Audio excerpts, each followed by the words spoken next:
All right, so my view of mentorship personally, I guess, it's a combination of the experiences that I've had being a mentee myself, and also just my view on ideally how it should work, which is not very different from my experiences, but just kind of how I think about it, right? So, I mean, mentorship for me really sort of meant, or in my experience at least, it was really giving me the right focus and the right mindset to kind of transition in my career. So for a lot of my career, especially spend a lot of time in risk and analytics and that type of thing, much of my direct function was analytical. So I think one of the key outcomes from my own journey as far as mentorship went was to have that mindset change that kind of moved you out of the pure analytical thought and more into the, all right, how do you make decisions with it? How do you lead with that type of thing? And kind of recognizing, the kind of broad-based kind of scope of leadership, and in particular, really kind of building that leadership acumen by just leading where you are.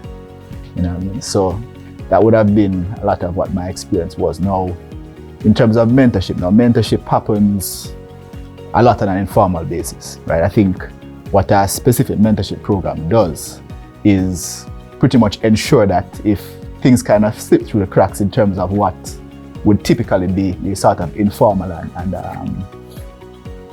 ad hoc type mentorship, that there's at least a set program that catches that and ensures that that actually happens, especially for young analysts like Ambrae coming in.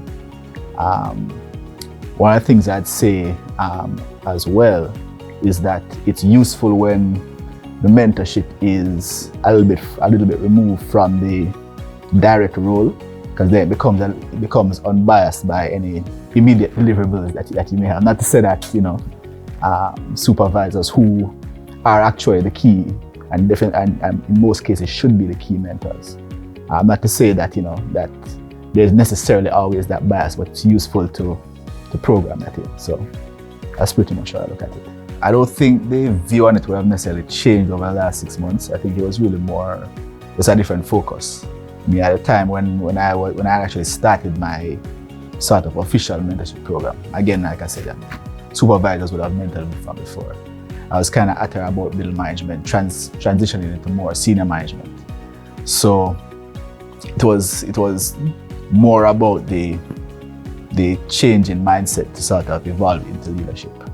I think the focus more with Ambrae as someone just coming into the organization is really, the focus is more about what the journey of his career should ideally look like, and how to prepare for that, as he kind of rounds himself out to eventually, become one of our future leaders. So I wouldn't say necessarily the ideals of it have necessarily changed, or if I would do it any differently from the mentorship that I got, but I think it's just really more of what the focus is, given where we are.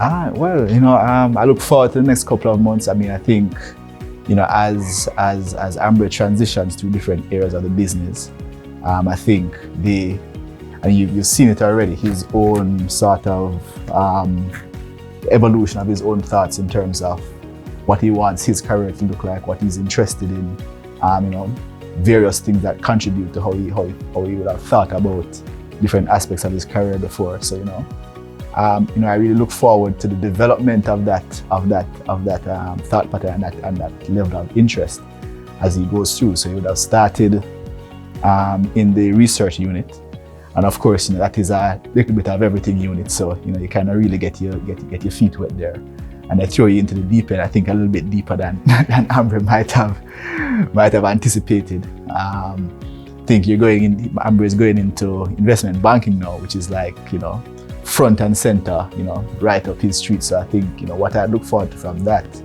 is him really getting a first-hand sense of where his passion really lies. And there are different aspects to investment banking.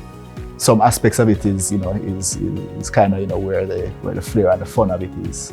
Other parts of it are, can probably be a little bit more tedious, but it's just really more for him to kind of find his footing and, figure out how to navigate that and see how that interest evolves.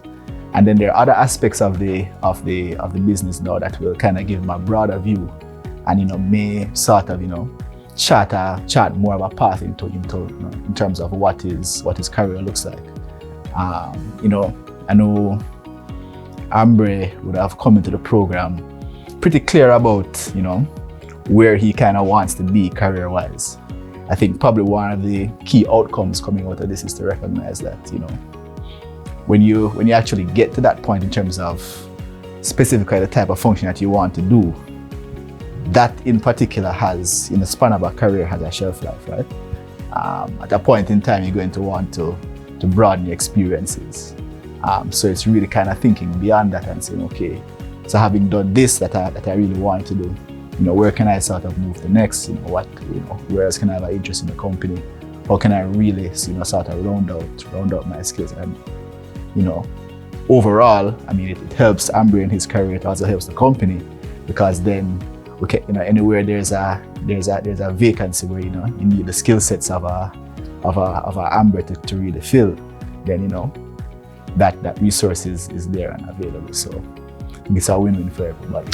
So I think over the last 6 months, one of the things that I think I realized strongest from Dane is that an alternative perspective to things. So as you would have stated, that I have a deep interest for IB and investment banking, and one of the things that he keeps hammering is that at some point you're going to get tired of this. You need to have not an exit strategy, but something that can propel you outside of just being investment banking. You don't want to just be the IB guy. So I think what Dane, from his experience, can give me is that alternative, because you're young, so you just have a narrow mindset of things, but he has seen it all. So someone kind of steer me on the path and say, hey, don't be a bit too idealistic in a sense. So that's one of the greatest things over the last 6 months. So the alternative thought process. So with the ideation project, one of the things that I get from Dane is the curious mind. So being curious and being able to somewhat not come at a surface level analysis, in the sense of asking the relevant questions and seeing how is it that these processes work, how is it that they interlink with other processes within the company. And that's something that I think has paid off within the ideation process and helped somewhat help our ideation process.